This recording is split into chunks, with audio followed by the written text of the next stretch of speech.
Mr. James, will you please call the roll to establish a quorum? Yes, Michelle Simcox. I know she's on. I saw her. Yeah, I'm here. Here we are. Representative Mark White. David Connor.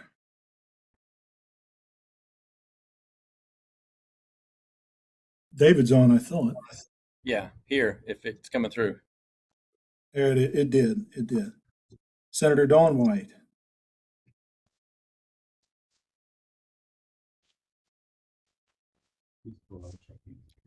Ben Torres. Here. Eddie Pruitt. Here. Ron McPherson. Here. Sarah Morrison. Here. Crystal Nelson. Here, thank you. Commissioner Reynolds. Mary Ann Dursky, designee for Commissioner Reynolds. Commissioner Bryson. Greg Turner, designee for Commissioner Bryson. Cliff Lippard. Ismail Tanui, designee for Cliff Lippard. Marlon Davis. Here. Daryl Cobbins. Here. Pam Jones. Is there a designee for Pam Jones?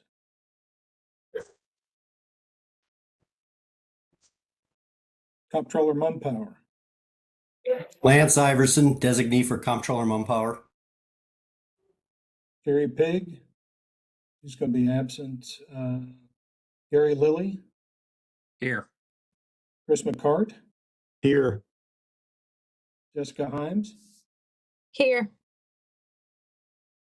Troy Kilzer. Here. Bob Nardo. Hey, I'm here.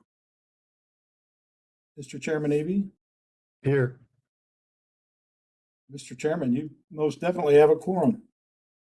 All right. Can you tell me how many actual members we have present? Or you want to add that? Yes. Up? You've got 1, 2, 3, 4, 5, 6, 7, 8, 9, 10, 11, 12, 13, 14, 15, 16. It takes 12 to pass something. Excellent. Thank you. And thanks each one of you for joining. I know we have busy schedules, but this is an important meeting. So what we want to do today is talk about our Priority Survey 2 results. And hopefully everyone has seen a list of those priorities from those surveys. I will turn it over to Mr. James to give a summary of those results.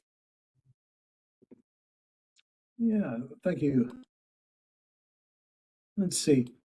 We did get 10 responses from members of the TISA Review Committee. From the responses received, the top 5 issues are as follows. Tied for first with 9 members listing the issue are special education pre-K funding and economically disadvantaged determination using multiple measures. I will point out before I proceed with the list that each of you got everyone else's responses, so you got to see what everybody wrote in a very transparent way. Senator White's trying to join as well. So let me just share her contact information with Josh as well. Just 1 second. We always want to make sure that our legislative folks are able to join. Absolutely. I had joined by phone. You can hear me. Hey, Representative White, welcome. Thank you. While Nathan is doing that, again, he said one of the top vote getters was the special ed pre-K funding. And just remind the board that the TISA is K through 12, so it does not cover pre-K. So that's not one that we could formally go through and make a recommendation on. But I think we certainly can express our thoughts about how important we believe that this board believes that is. I know Mr. James will probably have some words to say about that too. So Yeah, I'll run through the rest of these items and then, with your permission, Mr. Chairman, I'd like to suggest we recognize Mary Ann Dursky with the department to talk a little bit about that very issue, actually, if you're Absolutely. comfortable. Yes. Okay, so, tied for second with 6 members listing the issue are infrastructure funding and behavioral issues. Everybody saw that folks didn't phrase it exactly the same way in terms of what the behavioral issues are, but it seems to be in, all things mental health and counseling and behavioral issues. And then with 3 votes each, there was the small school district definition and allocation and the weighted percentage of ULN classifications, which I think we'll probably need to chat a little bit about trying to figure out exactly how to phrase the ULN classification issue.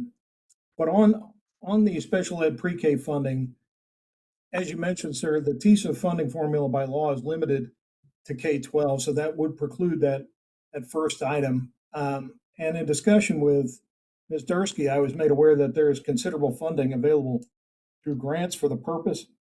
And uh, I always defer to Mary Ann on some of these matters. So if it's okay with you, sir, I'd like to ask Mary Ann to address that issue. Sure. Thank you. Ms. Dursky. Yes, good afternoon. As Nathan said, the TISA funding formula only covers students in grades K through 12. There is a grant outside of the TISA formula that it is $18 million annually, and it is specifically for special education preschool students. It is funded for each district that reports pre-K ADM to us, and it is based on the options of service that each child receives. And so it basically mimics the weighted section of the TISA formula with regard to special education options of service. The grant actually would allocate more funding based on that formula, somewhere around 38 million, I believe, last year. We only have 18 million available in the appropriations, and so the grant is prorated. However, I will note that in the 3 years that we've had this grant, 2 of which are completed, we're winding up fiscal year 26, the full amount of that grant has never been expended. In fiscal year 24, we reverted almost $2 million. And last year, or fiscal year 25 rather, almost $3 million reverted. So just to kind of put it in perspective, some districts use all of the money, some districts obviously do not. In addition to this state funding, there is also IDEA federal funding available for preschool. Every district receives a share of that. The total grant there is about $7 million a year. And that money is, because we have 27 months to spend it, generally that money does not revert anything to the federal government. So the federal piece of about 7 million a year is fully expended over the course of 27 months. The state funds only have 1 year to spend, and they have not been fully expended. Other So, than that, I'd be happy to take any questions that anybody might have. Yeah, Mary Ann, I'll tell you that's something that certainly has come up around the state when we travel around and meet with the superintendents especially. Is there a specific process or a piece of advice you could give to directors of schools or perhaps to TOS that they could share out to get the word out on that you think would be the best way to go?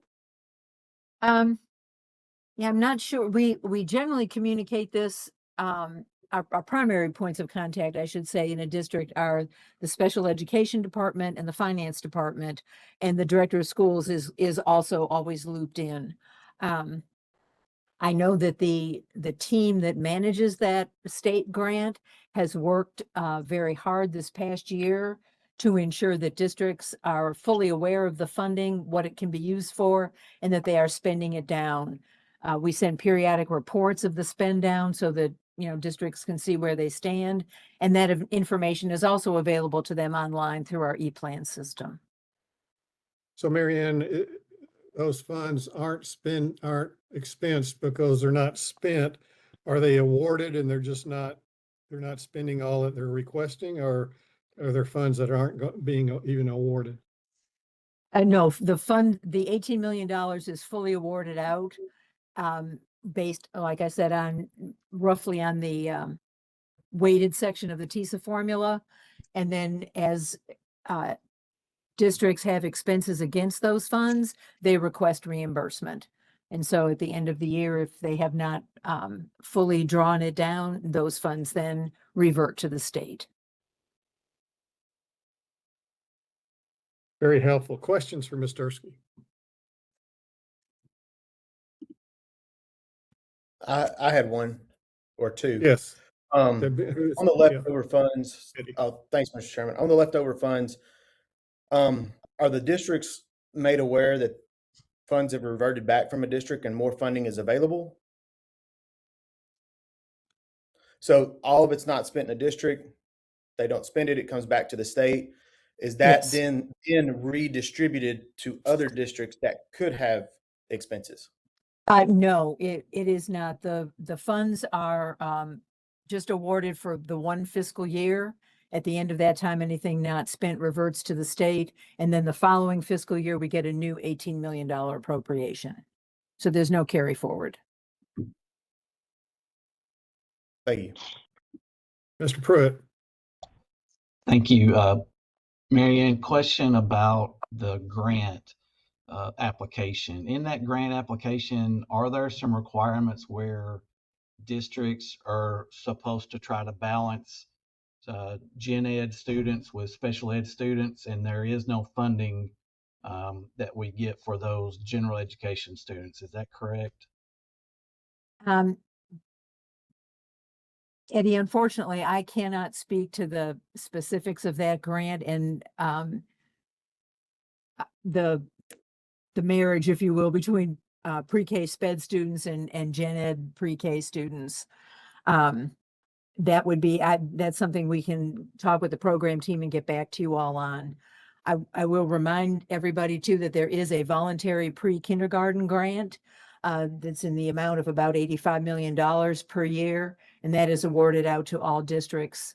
They apply for it and then they are awarded a dollar amount per classroom.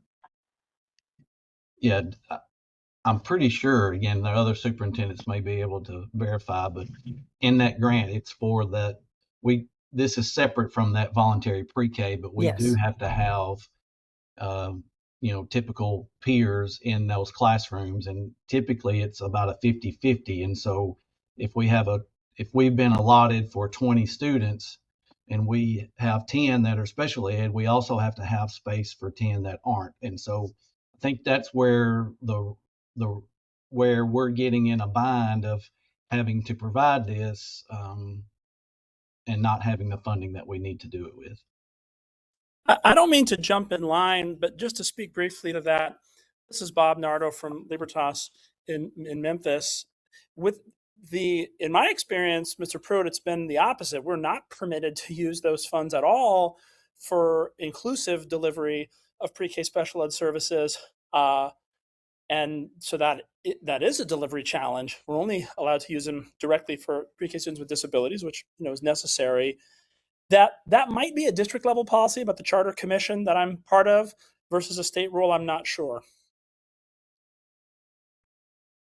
I would, if it pleases the committee, I would like to ask your indulgence for me to go back to our chief of academics and get some clarification on the general education versus special education student situation in pre-K classrooms, and then send that back to Mr. James and have him disperse it to the committee. That's been an area, I know there's been a lot of discussion, there's been some misunderstandings, and I certainly don't want to add to any of that. So if I could ask your I think that's- indulgence to give us some time to get some authoritative comments on that from our chief of academics. I think that's a good idea, Mr. Erskine. Thank you. Mr. Torres, Thank you. your hand's still up. Is it because you have another question? Oh, oh. No, Mr. Chairman, I think it's because I didn't hit the button to lower it. Quite all right. No problems. Okay. Any other final? Mr. Lilly has his hand up. Yes, thank you. Hey, Marion, if we can get a list of the districts that have unclaimed money, we are happy to reach out directly to those superintendents and at least make them aware. And then the other thing I want to follow up on what Ben asked, what would be the process that if a district doesn't claim the money, doesn't need the money, whatever, that those funds could be redistributed to the districts that do need the money? Is there a process that we could put in place to make that happen? That is something we'd have to look into. One option might be, and I use the word might, be that they could release the funds early on in the year, and then they could be reallocated. Generally, we see the funds being unspent after the year closes and they turn in their final expenditure reports, and we see that they have not drawn all the funds down. At that point, it is too late to reallocate them because, as I said, the funds are only good for one fiscal year. So anything unspent as of June 30 does revert. Timing Okay. would be an issue there. Yeah, maybe we could look at like a drop dead date after which the funds would be redistributed. Mr. Nardo, you still have your hand up. Were you finished with your question or do you have another one? No, thank you. Yeah, I was just speaking briefly to the other. I mean, my point is, and first of all, Marianne, thank you as always. And I mean, we participate in the state special ed pre-K grant program.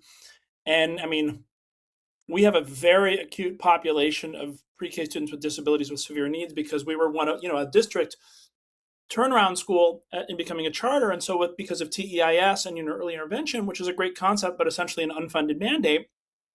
And so my point is not that there's no such thing as state sped pre-K money, but I brought it up in the context of TISA because I think if we're going to mandate through TEIS, special ed services for early childhood students, it needs to be funded proportionally. And so, yes, the grant program exists and I'm very grateful for it, but it's not actually proportional to the need. And so the reason I brought this up, and obviously that's not your doing, right? I'm just bringing this up in this context because if the state wants to have a funding model that's adequately addressing the needs of students with disabilities, the problem is they've legally compelled us to serve kids for whom they're not proportionally funding us. The grant program is not adequate for the extent of those needs. And so whether it's within TISA or whether it's a consideration of a change to that grant program, either have to change the rules about who we're required to serve or they have to properly fund us to serve the kids that we're required to serve is just my point, Mr. Chairman. Yeah.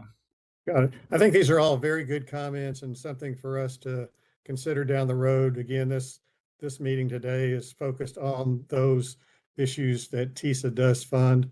And, we ought to just focus on the top priorities. So I'm going to turn this back over to Mr. James and let him finish his presentation on the priorities. Mr. James. Happy to. So I think that brings us to 5 priorities. And just, again, in this process, what we've done is you all had an initial survey. Everyone got to see everyone else's responses there. Then we did the second survey, and that's where we got these numbers. So our top 5 priorities then would be, number 1, recommend the use of multiple measures to update the economically disadvantaged determination formula. Number 2 would be to recommend the addition of infrastructure funding. Number 3, recommend additional funds for mental and behavioral supports. And number 4, redefine small school districts in the weighted allocation of TISA.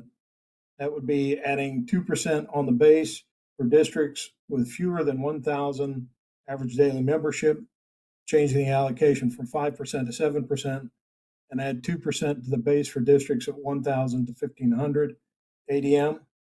Now, this is what I have in parentheses, doing my best to synthesize what you all have said. Some of you said it very simply, and some of you added a little more meat on the bones on that.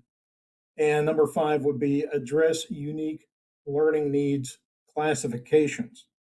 And I would think, Mr. Chairman, that we could probably use some additional clarity about what specifically to ask for, but that reduces it down to 5. And I would remind the members of this committee that the reason why we're doing it this way is, of course, the predecessor entity, the BEP Review Committee, it existed for some time, but from 2015-16 forward, it started doing this list of 5 priorities. And what we found was that it began to win a lot more often, rather than just be a laundry list that the state would have to raise the sales tax by a penny in order to fund every year. In other words, asking for $1 billion that nobody in the Department of Finance Administration, nobody in the governor's office, or anyone charged with putting together the state's budget could account for. So this targeted process has proved advantageous in the past. Thank you, Mr. James, and I appreciate it. I too would like to understand better what we mean by number 5, address the unique learning needs classification. So the people who voted on that, maybe if you can give a little more specificity, because obviously if we're going to make a recommendation to the legislators and the finance administrators, the powers that be, we ought to be able to explain better what we're talking about. So can we have some discussion on that? Anybody like to add on that? Mr. Nardo. Sure, and maybe others had different takes, but what I kind of elaborated a little bit on in my survey was that, several years ago when we were first formulating TISA, I had the honor of being on one of the subcommittees, and when we were looking at what some different states had done, in the unique learning needs, there's different weights that are assigned to different types of needs, right? So mild to moderate, mild speech needs are, ULN 1 in our system, and you might get 15%. Right, where certain really profound disabilities might be at, ULN 9 or 10 funded at, 150% or something. And in some other state, and, there's merit to that approach. I mean, it's definitely moved us vastly forward.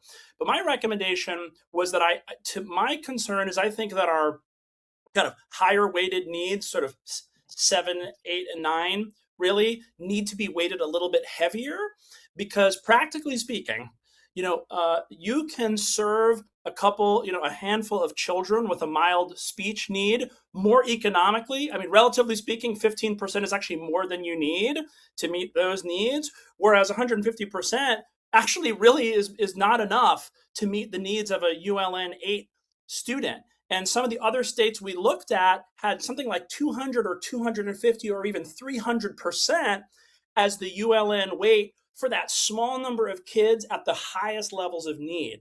So mathematically, you'd only have to decrease the lowest ULNs by a very small amount because of the much larger number of them to produce the savings necessary to give a larger percentage increase to a small number of kids at the top. Now, ideally, they would increase the percentage of ULN weight at the top without lowering the bottom. But if it was a fixed amount that they were looking at, then that's the choice that I think that they should look at making. And we've actually done this within the Charter Commission. The Charter Commission for 2 years now has done a modified version of the TISA model for IDEA distribution, using a smaller weight for ULNs 1 and 2 and a larger weight for 7 through 10. So that's essentially the recommendation that I think. I'm not asking them to change the classifications, but to adjust the weighting so that students in the most severe need classifications get a percentage of funding that's more equivalent to what other states are doing, even if that necessitates saving that from the lowest ULNs. Thank you for that clarification. Any other comments or questions for Mr. Nardo, or comments with regard to this, what we mean by that recommendation? Yes, Mr. Pruitt. Yes. I do like the idea of maybe potentially increasing the weights. I would be very nervous about reducing the weights at the lower end, because districts typically utilize that number and figure that out based on their budget. So I think that would catch some people off guard, and I don't know that I could support people that I represent recommending lowering that. I do understand what he's saying, but that would just be a concern on our end. Thank you, Mr. Brett. Mr. Torres. I just had a question on and maybe this is something we have to find out. As far as the higher end ULNs go, what does that distribution look like across the state? Is it concentrated in more areas? Because you may be there could be some districts where they don't serve any of the higher 9 and 10 levels, depending on the size of the district. So in that aspect, you would actually be taking money completely from them and not shifting it anywhere else. So I'd like to see, just for me, I would like to kind of see the distribution to say, are these higher need students in certain areas? Is there something else we could do? Maybe a direct funding support along those lines for those higher needs? Just more information before going down that road would be helpful for me. Thank you. Yes, Mr. Nardo. Oh, you got okay. Other questions? Sorry, I'm eating my lunch. Sorry. Okay. So I think what I hear we're saying is that we ought to look at the ULN needs and have further conversation to determine if that means adding higher percentages on the higher weighted needs and how that impacts the lower needs, and then looking at the distributions across the state to see how many students that impacts. Is that kind of the consensus of what we're talking about here? I think that's a great summation. Again, I just want to stress, I'm not asking them to reduce the lower ULNs. I'm only saying do that only if that's the only possible way to pay for the more severe needs students. I'm just saying, for those of us that serve a meaningful portion, when you get hit with a ULN 9, like an extra ULN 1 student is a blip on your budget. A ULN 9 student could bankrupt your school, right? If you're hit with a $40,000 or $50,000 expense for a single student.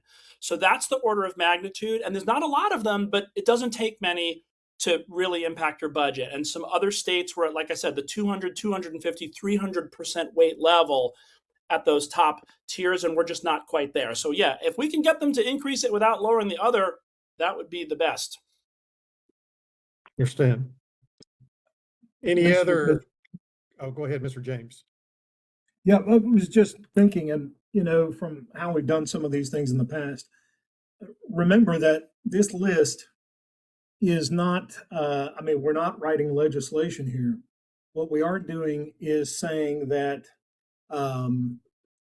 you all, as a cross section of the education world in Tennessee who are most affected by TISA, recommend a change. In other words, it doesn't have to be prescriptive to the point that it answers every question. We could have the number 5 recommendation be increase the percentage allocated to ULNs 7 through 10. We don't have to put numbers to that. We don't have to do anything more than that, except that it raises it to the folks who are putting together all of the sales tax dollars and everything else that state government does, and saying, okay, this is something that in the event that the money's there, that it could be dealt with well. And if a little bit is done on that, then it's a step in the right direction. And if nothing is done on it this next year, why, there's nothing in the world to prohibit us from putting this on our list over and over again. So I just say that we don't have to answer every question. If you'd allow me. I understand that, Mr. James. Thank you. I do think the discussion, though, is helpful to us as we move forward to be able to represent kind of the thoughts. We don't have to, we're not representing a position, but represent the thoughts to get people thinking in the right direction. So, Mr. Chairman, just one last data point, if you'd allow me. I don't want to belabor this, but I just want to remind everyone, and you all know this because you're attentive to the data, in every subject area, in every grade level, What is the student subgroup in Tennessee that is the most educationally disadvantaged? It's not English language learners. It's not African American students. It's not economically disadvantaged. It's students with disabilities. It's the biggest achievement gap we have in this state, and it's not by a small margin.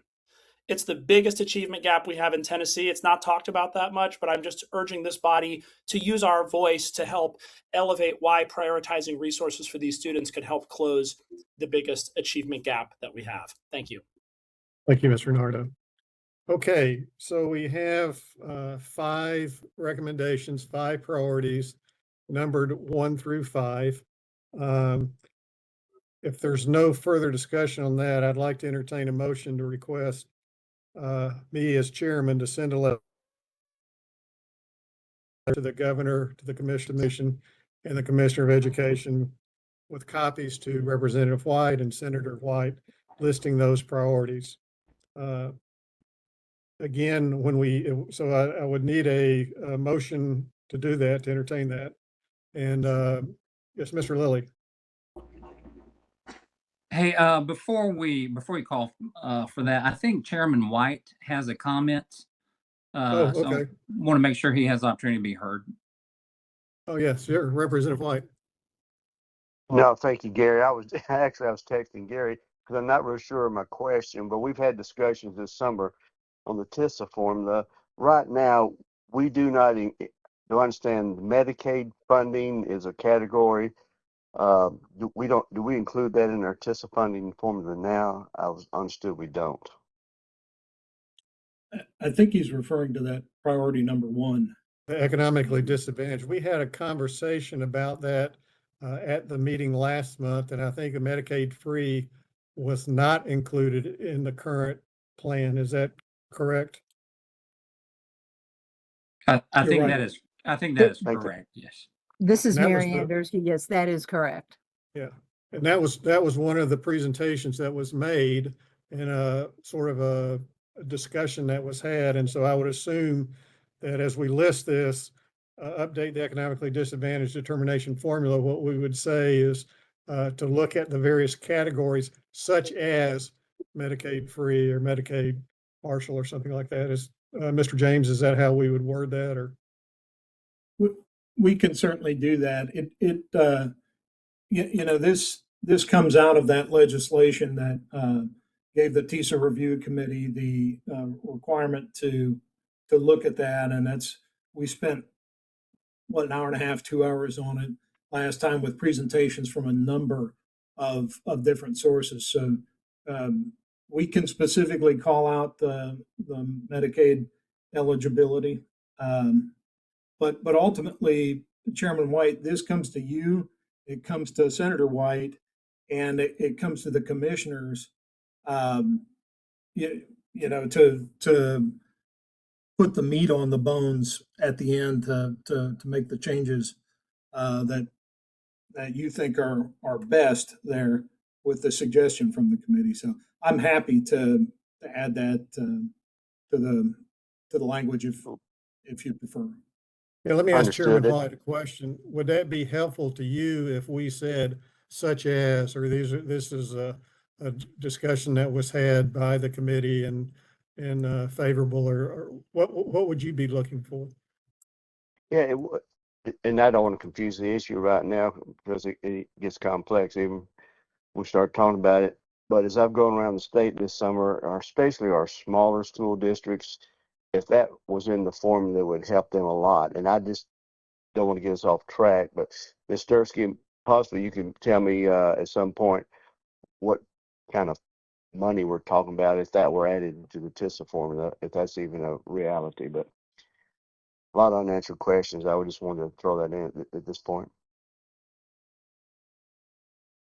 Yeah, that is something that we could run an analysis on, taking the most recent, Medicaid free and reduced data that we had and seeing what difference it would make in the formula. Okay. If that's not too much trouble, if we could do that, but like I'm hearing that all over the state, especially in our rural districts, I think it'd change a lot of the funding for them. Good comments.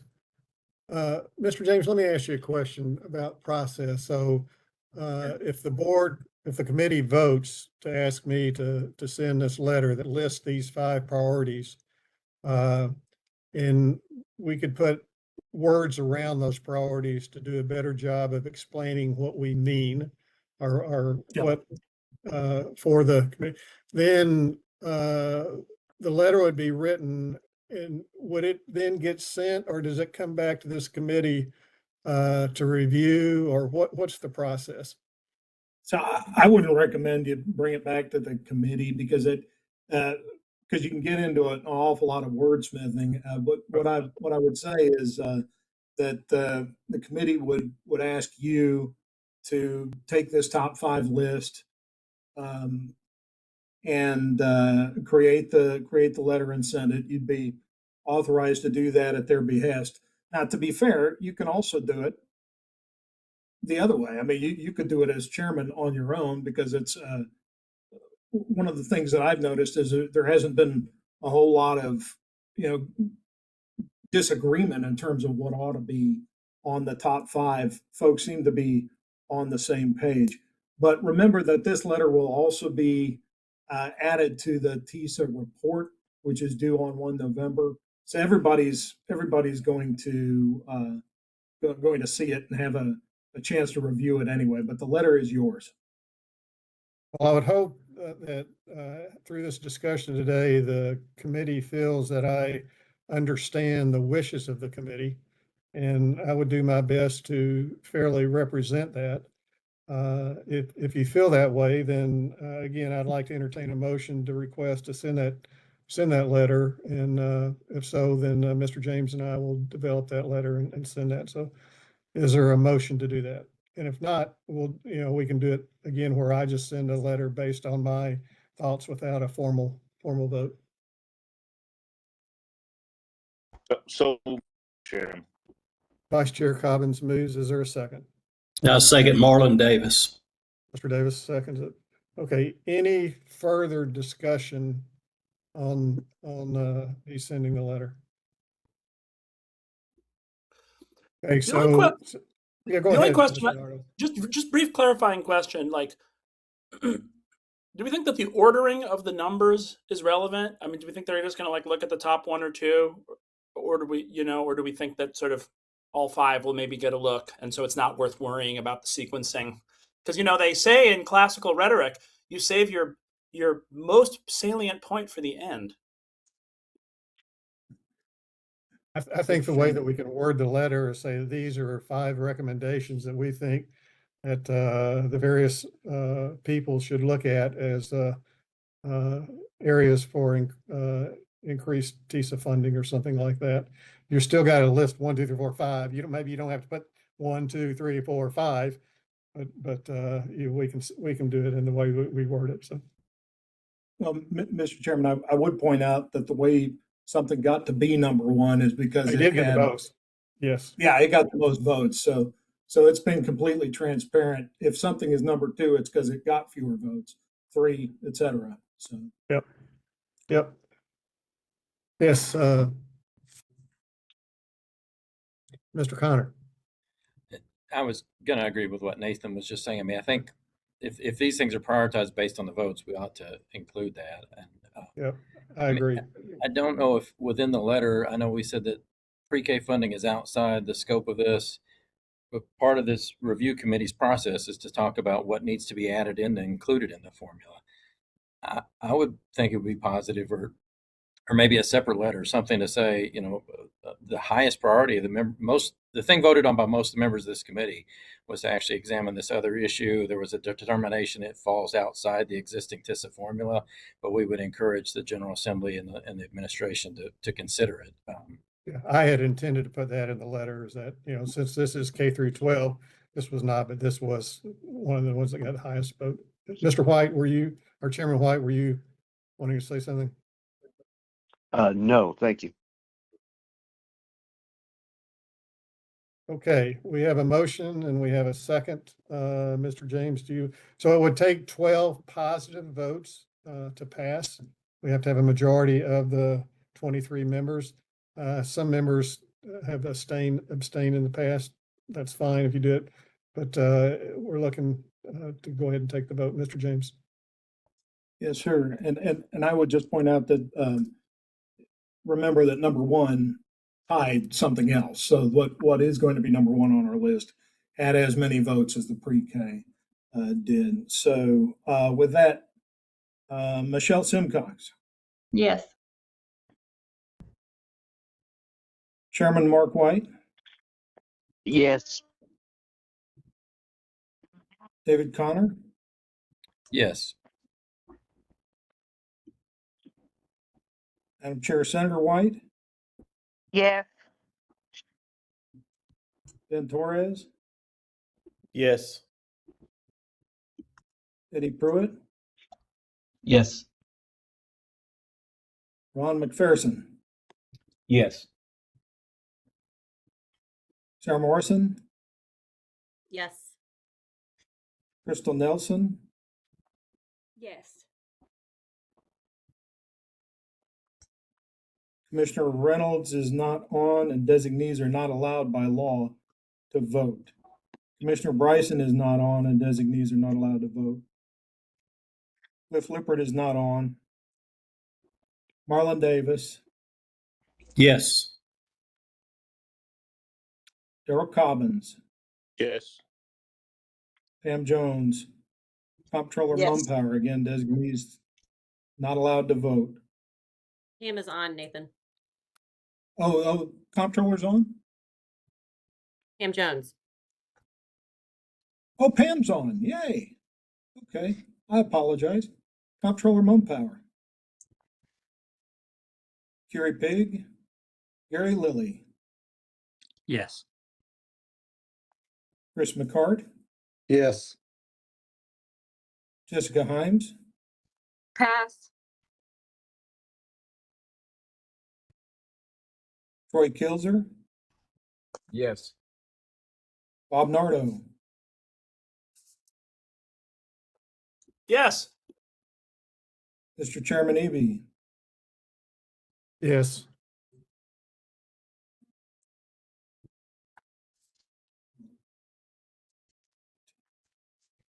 Mr. Chairman, you have 17 ayes.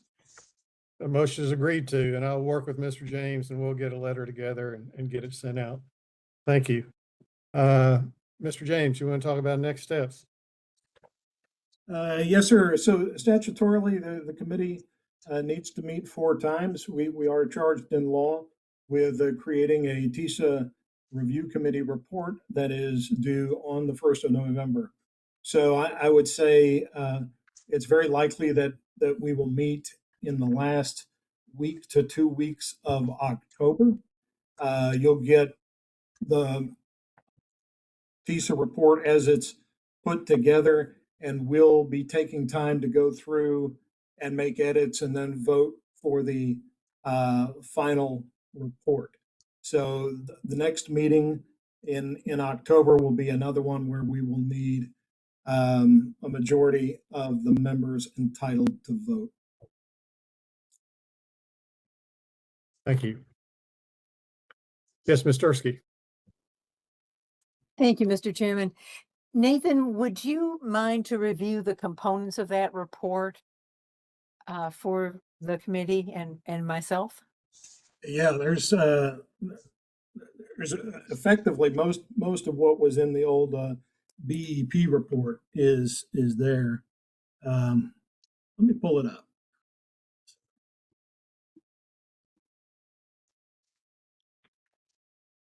I think maybe one of the easiest ways to be would just go to the old BEP report.